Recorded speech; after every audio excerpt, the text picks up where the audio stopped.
चिरां जिल्ला एबसुनि बानजायनायाव साननैनि हाबाफारि लानानै रौमारि देरहासार गेवलां गेलेग्रा फोथारनिफ्राय जागायनानै बिजनी फानबारिसिम सुबुं सांग्रांथि रेली हारियारि मोनथाय आरो समाजारि थार बिजिरनायनि थाखाय बाइक रेली हाबाफारि लादों। बयबो जांख्रिखां ओंखारबो बयबो ओंखारबो बियो गासै बर' हारिनि थाखाय। ट्राइबेल बेल आरो ब्लकनि हाखौ रैखाथि होनाय FRA हायेनखौ मावफुंनाय। गुन गोनां सोलोंथाइ, आंनि सोलोंथाइ आरो आंनि जिउ राहा। समाजारि सोलायनाय, ड्राग्स, जौ जुवा, खोमसि फोथायनाय, सुबुं लांखारनाय आरो उन्दै बैसोआव हाबा जानाय बायदि बायदि। गोजोननि थाखाय गासै बारग' NDFP-फोरखौ उदां खालामनाय। बे हाबाफारियाव मिरु एबसुनि आफादगिरि दिपेन बर' बाहागो लाफैदों आरो बिथाङा दिनैनि बाइक रेलीखौ बेखेवनानै होयो। लोगोसे मिरु एबसुनि लोगो आफादगिरि खोरोमदाव वारि, गाहाय नेहाथारि खनेन्द्र बसुमतारी बिथांमोना बाहागो लाफैदों।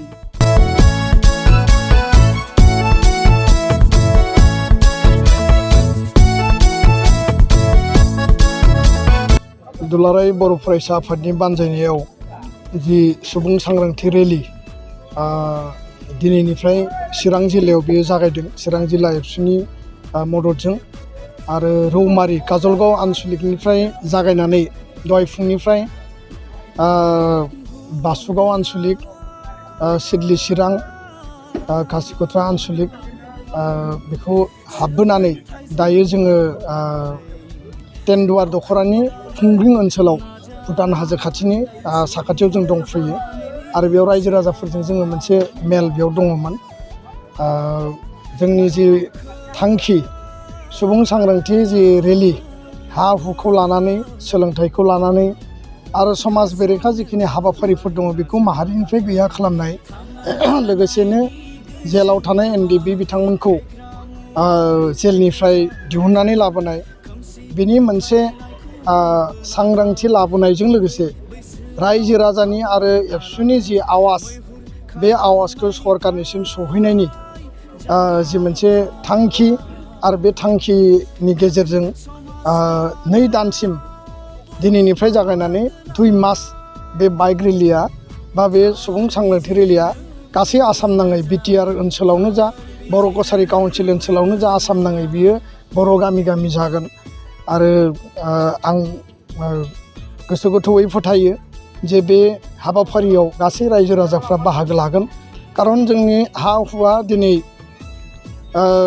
नुनायाव थिगैनो दङबा नुयो, खिन्थु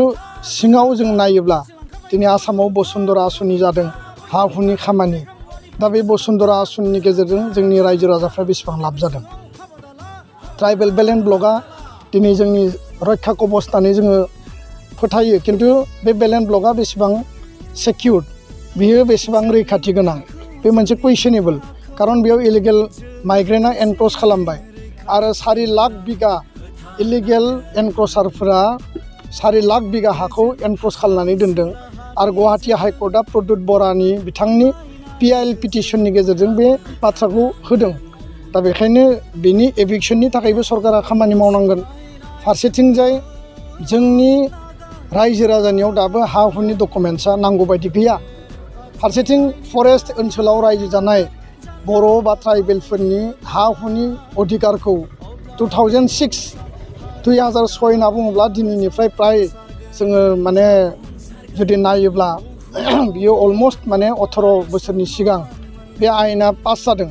खिन्थु दिनैसिमबो बे आयेन बायदियै फरेस्ट ओनसोलाव थानाय बर' ट्राइबेलफोरा बा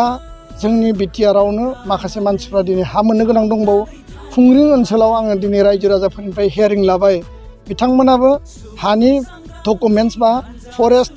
हा जि पट्टा मोननांगौ दङ बेखौ दिनैबो मोनजोबाखै। दा बेखायनो आङो BTR काउन्सिलखौ खावलायगोन, सनितपुर बिश्वनाथआव दिनै हा मोननांगौ दङ। जों आसाम सरकारखौ दाबि दैखांदों, खावलायदों, बे हा हुनि जेंनाया जोबनांगोन। जोंनि सोलोंथाइखौ जोङो थिग खालामनांगोन। साफ्रोमबो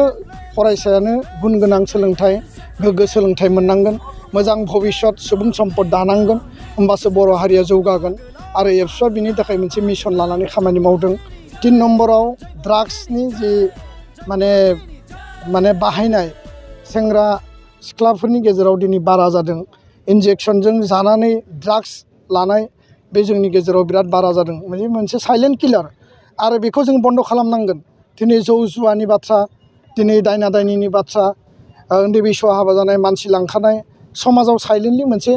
सोलिगासिनो दङ आरो बेखौ दालाल श्रेणिफोरा दिनै खालामगासिनो दङ बे गासैबो बिथिंखौ नोजोर होनांगौनि थाखाय रायजो राजायाबो बिबान दङ गार्जेनाबो बिबान दङ आरो बे बाथ्राखौनो एबसुआ रायजो राजाजों मत बिनिमय खालामफैदों रायजोनो खिन्थानो फैदों रायजो राजायाबो जोंखौ मदद होगोन आरो जोंनिफ्राय रायजो राजानि फारसे मदद थागोन आरो बे सांग्रांथि लाबोनायनि गेजेरजों बै दालालफोरा जि खामानिखौ मावबाय थादों बेनि चेन सिस्टेमा जगोन होननानै आङो सानो आरो बिनि सायाव जोङो स्ट्रंलि खुनु कमप्रमाइस गैयाबासे बेखौ बन्द खालामनायनि थाखाय जोङो खामानि मावगोन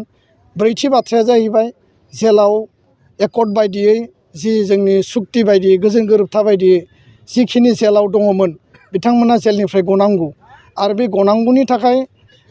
सरकारजों जों सावरायदों सरकारखौ जों दाबि होदों नाथाय बिथांमोना दिनैबो गवाखै मानगोनां रन्जन दैमारि बिथांखौ सेकेन्ड टाइम भार्डिक्ट होबाय आरो बिथांनि माखासे लोगोफोरखौबो भार्डिक्ट होबाय बिनि थाखाय एबसु सरकार एकर्ड सिगनेटरि एनडिएफबि गासैजों ज' रायलायदों बेखौ जोङो बबे लेभेलसिम लांनो हायो गोजौ बिजिरसालिसिम बेखौ लांनो थाखाय जोङो माने खामानि मावनायखौ जों आराम्भ खालामबाय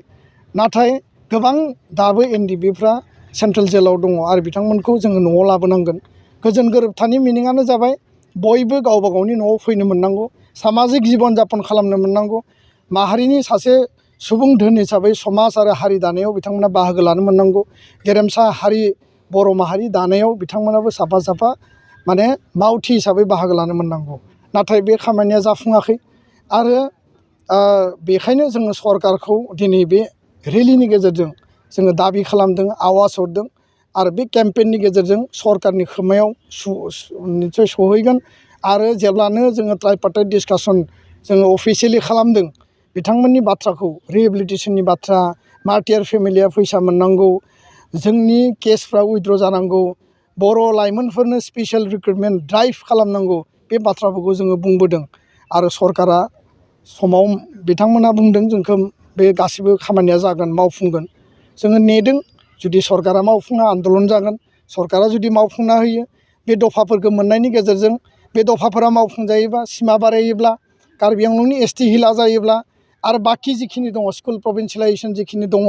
बे गासिबो जायोब्ला बर' हारिया वान स्टेप जौगागोन बेजों जोङो आरोबाव आवगायलांनानै मोनसे समाव जोंनि जि आबुं थांखि बे आबुं थांखिखौ जों मोनहैगोन दा बेखायनो बे अभियाना बर' हारियाव प्रयजन दङ सोरबाया बुंनो हानाय सुक्ति जाबाय सान्ति जाबाय बेखायनो मानो बेबायदि अभियान नांगौ बेबायदि खुनु बाथ्रा गैया खारन मोनसे माहारिखौ मोनसे गाइडेन्सनि प्रयजन जायो सांग्रांथिनि प्रयजन जायो आरो बिनि गेजेरजोंसो माहारि मोनसेया गोजौआव थाङो जायफोरा जौगानाय हारि बे हारिफोराबो माबा नङा माबा मोनसे मावबाय थादों आरो मावनायखायसो जौगादों आरो जुदि रावबो खामानि मावाबा बे हारिफ्रा बोरै जौगागौमोन रांखान्थियाव बोरै मजबुत जागोन सोलोंथायाव बोरै मजबुत जागोन निस्सय बिसोरनि हारियावबो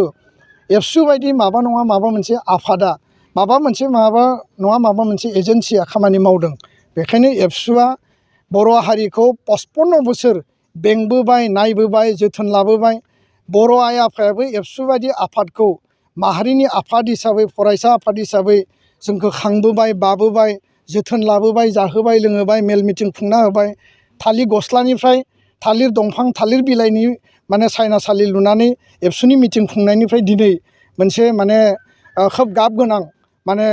ओंथि गोनां मेहेरगोनां मेल मिटिं खुंनायसिम एबसुनि दिनै अबस्थाया जाफैबाय दा बेफोर गासिबो रायजो राजानि अननायाव रायजो राजानि नाजानायाव रायजो राजानि जोथोन लानाय एबसुआ रायजोखौ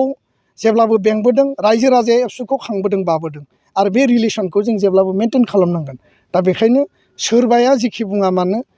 माने लामाजों मैदेरा थाबायोबा सैमाफोरा सोङो आरो बेखौ लानानै जोंहा जेबो बाजायनाय गैया माहारिनि मोजां उद्देश्यनि थाखाय एबसुआ रावनिबो बुंनायखौ लानानै जोंहा माने खोमा सानांगौ खर' सानांगौ गैया जोंनि हाबाफारियाव जों आवगायलांगोन आरो बे बाथ्राखौनो आं स्पष्ट बुंबाय। गोलाव सम